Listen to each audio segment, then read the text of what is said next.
This episode of the Dead Man Walking podcast is brought to you by Cast Magic. Cast Magic is the premier AI tool for repurposing your audio and video content, generating dozens of potential new engagement opportunities between you and your audience.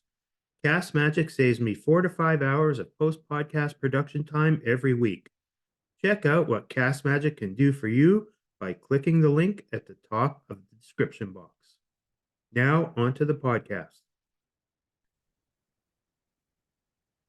Hello, and welcome to this episode of the Dead Man Walking podcast. I'm your host, Repeatedly Dead Fred, author of the medical trauma memoir, The Summer I Died 20 Times, which is actually what happened to me. That's how I got the name Repeatedly Dead Fred. Today, I'm thrilled to have Isabella Cieseika. Was I close? You were spot on. Thank you. Who is primarily an illustrator, but has just recently come out with a children's book. And we're going to get to the book in a minute, but she also has a very fascinating origin story. So, Isabella, thank you for coming on. And let's get started. Thank you for having me, Fred. My pleasure. Do I just start with started? Yeah. Okay. Well, I was born in Poland. I was born during the Soviet era when Poland was very communist. It was just at around the time of the Solidarity movement. And my parents, they fled. They missed the first window of when people were allowed to legally leave, and they fled illegally, and that means they had to leave everything. And we were refugees in Austria for about a year and a half while we were waiting for a country to take us in. And Canada, fortunately, decided to take us in. And my parents, they worked very hard when they got here. The communist, or I should say, freeing themselves from the communist regime really put them in a space where they wanted to take advantage of all the opportunities here. So they worked very hard. And after 3 years of being here, they ended up buying a house for our family. My brother was very young at the time. But how that impacted me is that my parents, especially my father, he wanted the best for my brother and I. But again, this communist mentality, they kind of it limited people's view of all the available opportunities. So I Right. always wanted to be an artist. I just knew it in my heart that that's what I'm supposed to do. And I've been drawing my whole life, but my father really believed that that wouldn't lead anywhere. And so he focused me on tennis, and we trained for 13 years. I ended up getting a scholarship to the United States at Florida Gulf Coast University, and I completely abandoned my art studies because my father, he really wanted me to go into his dream for me was the FBI. And strangely, I was mentored by an FBI profiler at Florida Gulf Coast University. I did very well. I graduated in criminal forensics and profiling. And I had all these wonderful prospects lined up that my professor lined up for me. He thought I was going to be really good at this profiling thing. And I graduated and I just couldn't go further. And so I decided to move back to my parents' house, abandoned an $80,000 education, and told my father I'm going to be a children's illustrator and that I'm going to start from scratch at the age of 23. And you can imagine he did not like hearing that. He really objected. He felt like I was throwing away my life. And only now I'm starting to understand his concerns. But you know, when you're young, you take risks that you probably shouldn't. And I really, really wanted to get into art. And so I pursued it anyway. My father and I, we really bucked heads at that time for probably a good year straight. And I just, you know, kept going. And it took a long time before I was finally able to make a living at it. But that's how I Yeah. got into the publishing industry. So going back a bit, what do you remember of your time in Austria? Like, was it a refugee camp? Like, where were you living and how were you guys supporting yourselves? Austria, whatever, as a kid, it's very interesting because we lived in three actually different refugee camps, but the camps in Austria are like five-star resorts. They were literally resorts. Okay. um, but we didn't live like five-star lifestyles though, because one of them, the first one, Cieseika, I think it still operates today.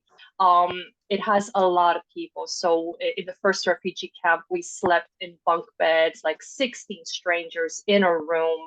But they fed us very well. We got 3 meals a day. The danger was that there was a lot of packed people, and for a kid, it was probably unsafe. But Mhm. fortunately, we only stayed there 2 months, and then we were placed in a motel. And that was in a beautiful Austrian Alps. We lived by a lake. It was quite lovely. And then we lived in another motel. So we got moved 3 times, each time in a very beautiful location. But remember, this is from a 5-year-old kid's perspective. My Right. parents remember Austria as very beautiful, but very stressful because they didn't speak the language. There was no working prospects for them. They're waiting. They got rejected by the United States for a visa. They got rejected by Australia. So they have a different memory. For me as a kid, you see everything through very colorful glasses. Hmm. Yeah, and Australia doesn't reject anybody. What did you guys do? Right. I should ask them. Yeah, maybe that's why your dad wanted you to go FBI. He's got some Right. secrets to To hide. cover some secrets. Yeah, I'm actually muddling my way through a crime fiction book on a serial killer. So you might be a resource for me too.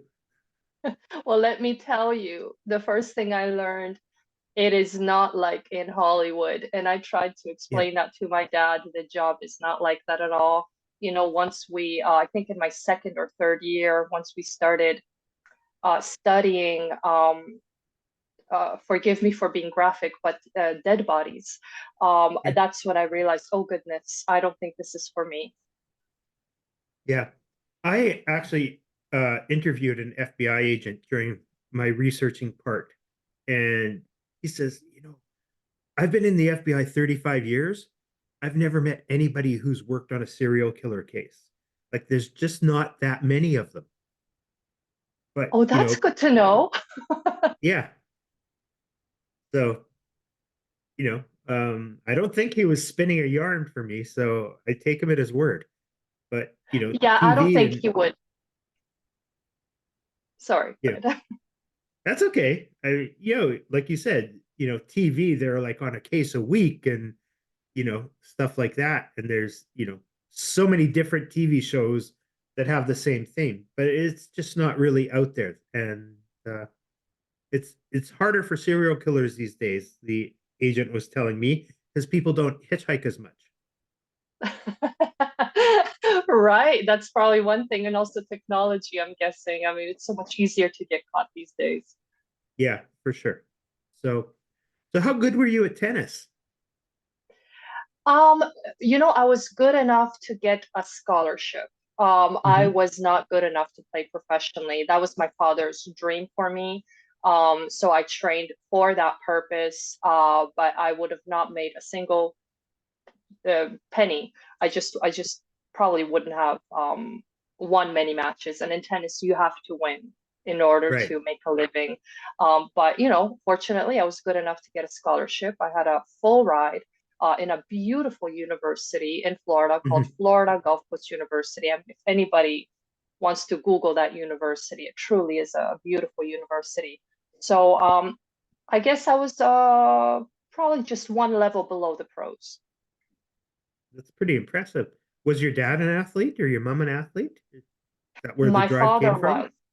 Uh-huh. What I think so. Yeah, my father. my father played soccer in Poland. He was never professional, but he, competed in the village. We lived in a village actually, Hmm. in the village, on the village team.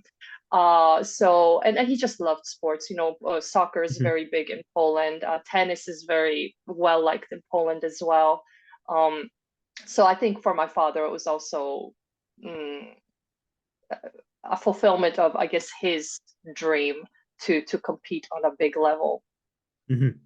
Cool. So you mentioned in our pre-talk that you've recently returned to your faith. So for people tuning in, Poland is a very Catholic country. So and you've returned to your Catholic roots somewhat. What spurned that? Oh, yeah, it was a long, long journey. Well, I did go through well, yes, I was born Catholic, but my family wasn't practicing Catholics. My grandmother Mhm. was, but my parents were not. So my brother and I were not actually raised, we were cultural Catholics, not practicing Catholics. Um, but my mother was a very very faithful Christian. So we had a Mhm. lot of conversations about Christianity and God and all the values that come with that. But nevertheless, I did go down a path of atheism. I was atheist for 5 years, and it kind of Mhm. got compounded when my father passed away. I kind of felt a desperation around that time. And at that time, I was working in film, and one of the projects I was working on was in California, and the team fortunately decided to drive from Toronto to California. And the first half of the drive is very uneventful, but once you get into Arizona, it's like Mhm. you land on a different planet. I mean, whatever you see in the movies, it's that doesn't compare to real life. And 5 minutes after entering Arizona, I just kept saying one thing over and over again: there is a God, there must be a God. It was, a combination of the Mhm. landscape, like the violence in the landscape. It was just such a crazy, overwhelming power that must have just thrusted these rocks out of the earth. And they were so beautifully laid out. The colors were beautiful. Everything was just majestic. And there's also a very interesting, for lack of a better word, energy. A lot of people say that about Arizona. There's Mhm. something there. I don't know if it's the desert, but it's something that really permeates you. So, yeah, the 5 hour drive through Arizona. I mean, I was a full blown believer in something. I just knew there was a God. I just didn't know, who exactly, what he is exactly. And so that's when my search started. And I was, searching in New Age and a whole bunch of other philosophies. Um, and eventually I stumbled across, don't laugh, prosperity gospel. Okay. um, and, I've it never was heard of very, that. oh, prosperity. So it's like uh, maybe I'm using the wrong word. It's more like this American gospel. Think like Joel Osteen, right? So this Okay. very uplifting, light Christianity, and it's probably exactly what I needed getting out of this atheist stage, a very, kind of hopeless view on the Mhm. world. So something uplifting was what I needed. But soon I got very interested in Christian theology. And that's when I started digging deeper. I started reading the Bible, and I wrote the Bible inspired my book, The Little Donkey and God's Big Plan. And when Mhm. I submitted that book, the publisher that got back to me was Catholic. And then I wasn't yet a practicing Catholic. But because they were so kind with me, they never, forced anything. They just asked me questions. And as I spoke more with them, I got inspired to look at the faith I was born into a little bit more deeply. And so I stepped into the Catholic Church in my neighborhood. It looks like it was built in the medieval times, and it just took my Mhm. breath away. And the priest is wonderful, Father Peter Tyrone. He just gives us soul food. And the first time I heard him speak, I just felt like I was being fed. And so, yeah, that was over a year ago, and I've been attending almost every Sunday. Um, Mhm. and attending every Sunday, hearing our priests speak and going through the Mass just really inspired me to look deeper and deeper at our faith. So I'm in the process of doing that. Yeah, my former neighbors used to, they, came from a staunch Catholic background and went off the path, as they say, and now they describe themselves as cafeteria Catholics. Like they'll look through the menu. This works for us this week. Well, we'll take this, we'll take that, and then next week maybe not so much.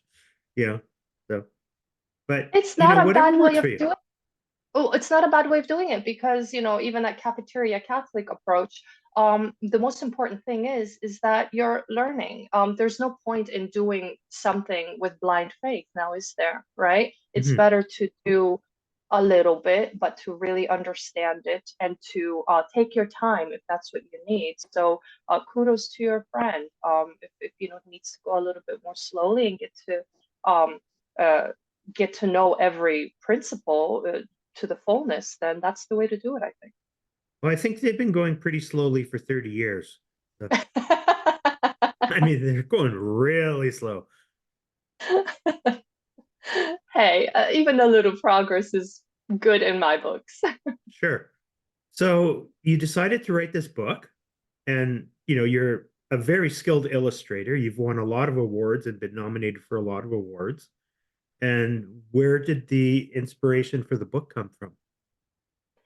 Well, I was reading the Bible, and that one passage, it's just one line about the two apostles coming to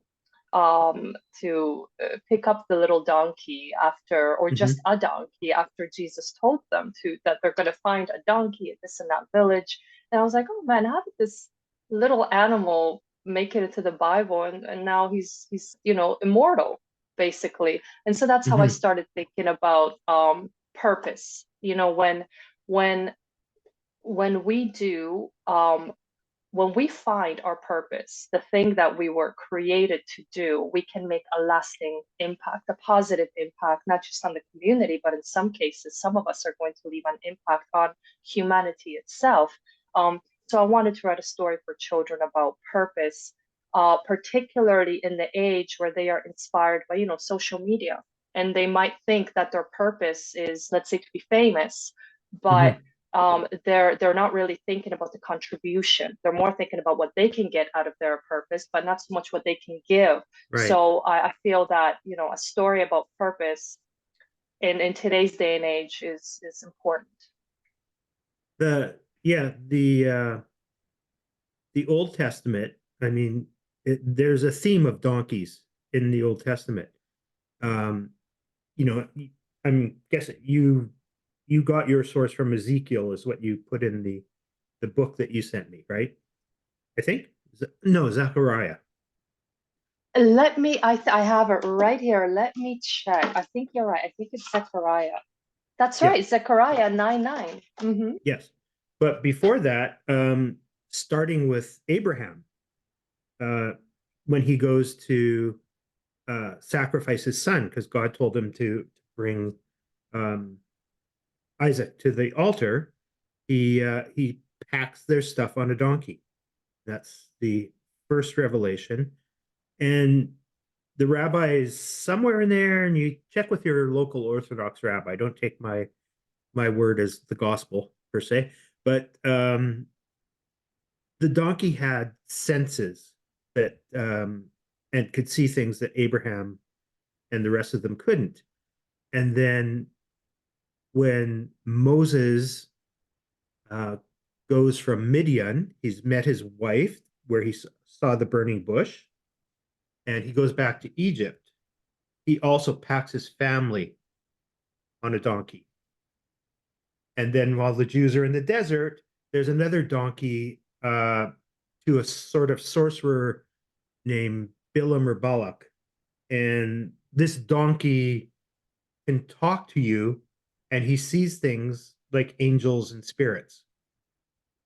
So there's a whole continuing theme of, like, they just didn't, Zachariah just didn't pick a donkey out of nowhere.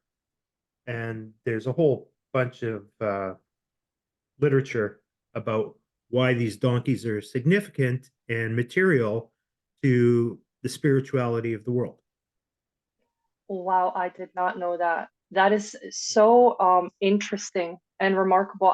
I just started reading the New Testament right after I am going to read the Old Testament. Because all you're describing is in the Old Testament as well, right? Yeah, Yeah.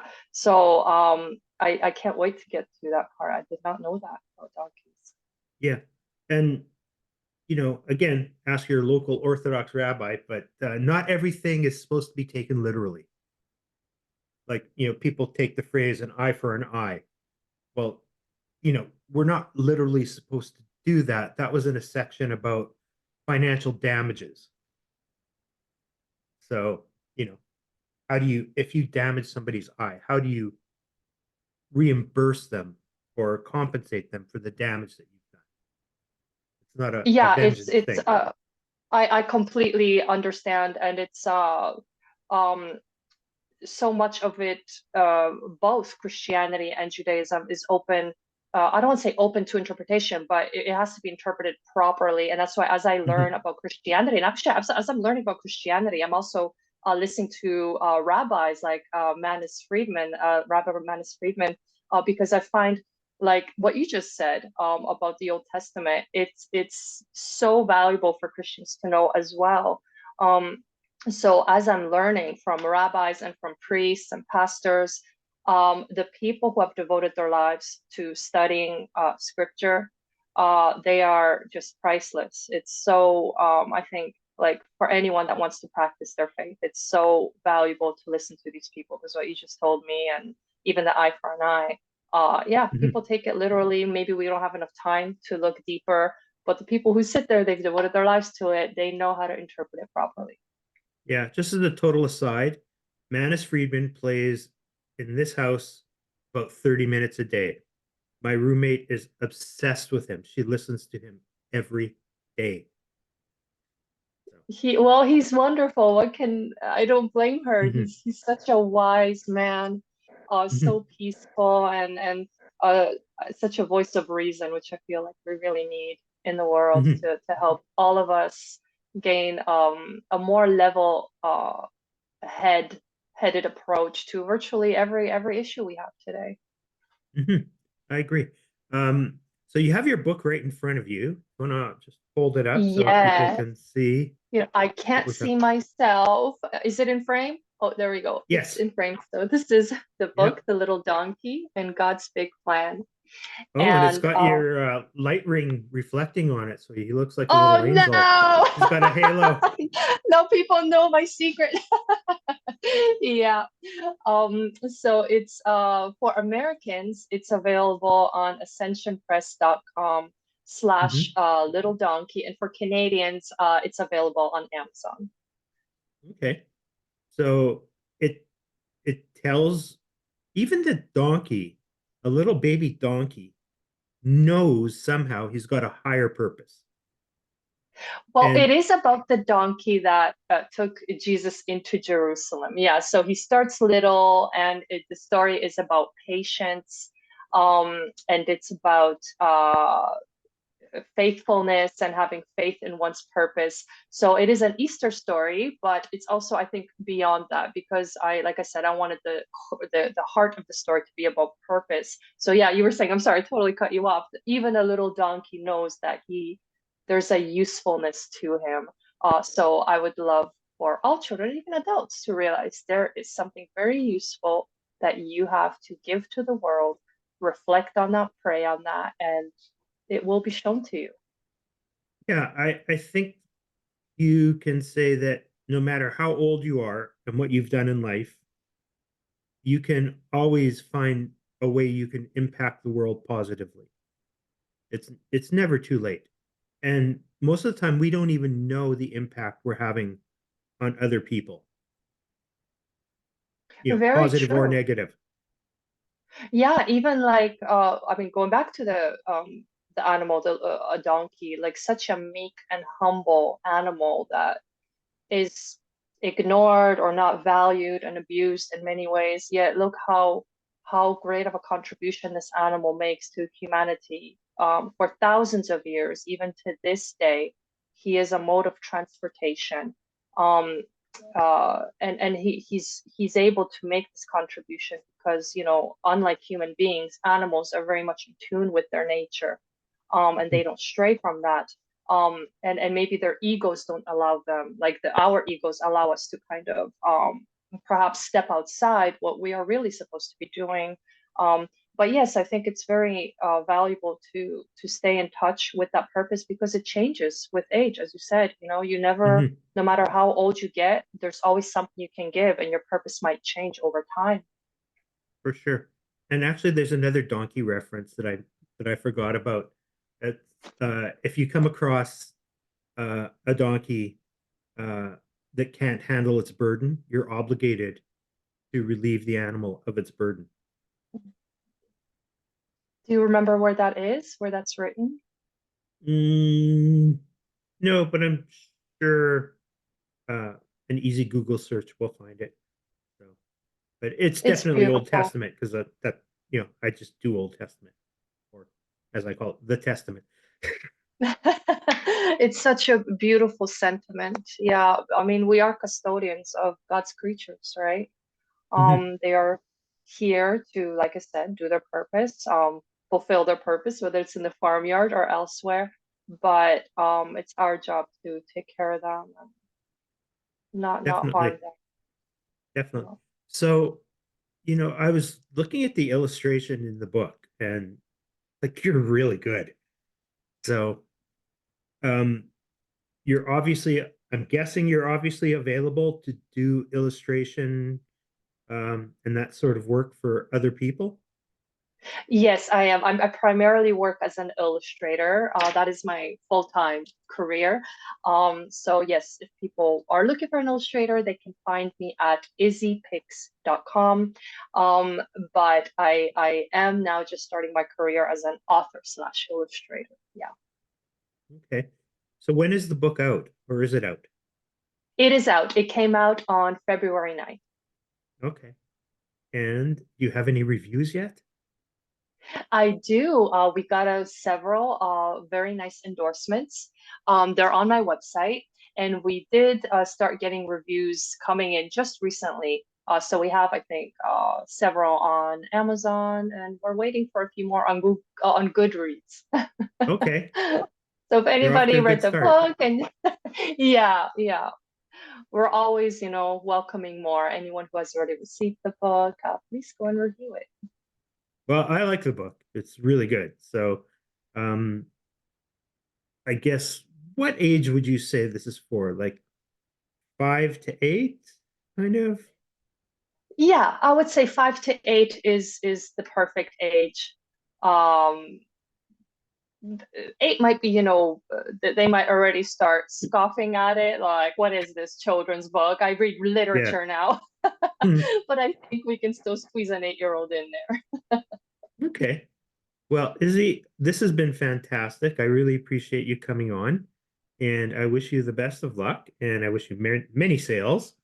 And do you have any final thoughts as we close out? Fred, thank you so much for having me. Um, and yes, if anybody is interested in buying an Easter gift for their little ones, then Mhm. give this book a shot. Thank you. Okay. Thank you. And thank you to everybody who's tuned in to this episode of the Dead Man Walking podcast. Please like, subscribe, hit the notification buttons, and all those other cool things that people ask you to do. And have a great week. We'll see you next episode. Bye bye.